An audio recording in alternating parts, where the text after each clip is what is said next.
interpelle quand même vachement les gens. Hein.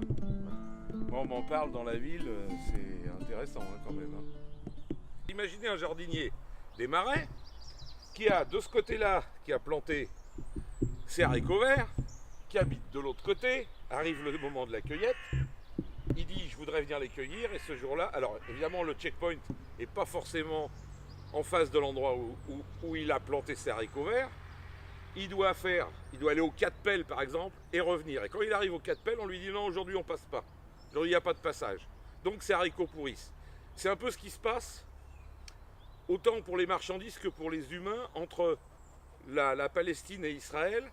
Il y a des plantations d'oliviers qui sont dans les territoires occupés et des gens qui habitent à Bethléem dans un territoire autonome palestinien. On est dans une contradiction, dans un truc complètement absurde. Il y a eu ce travail, qui est un travail, on va dire, de réflexion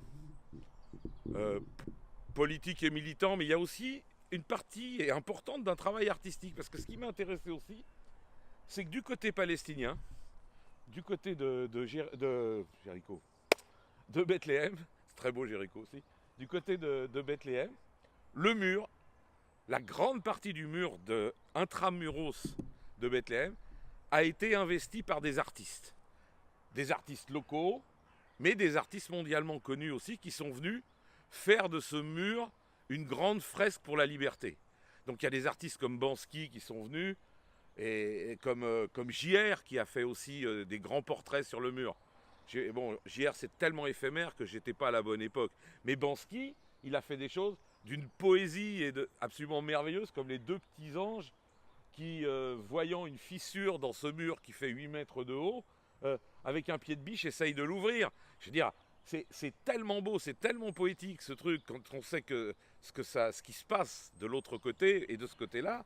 De la même manière, montrer l'intifada d'un jeune Palestinien qui jette un bouquet de fleurs, je veux dire, ça fait du bien, ça fait plaisir. Et puis, c'est pas dénué d'humour, parce que quand même, il y avait des slogans merveilleux, vous vous souvenez, Make love, not war, et là, on a Make hummus, not walls.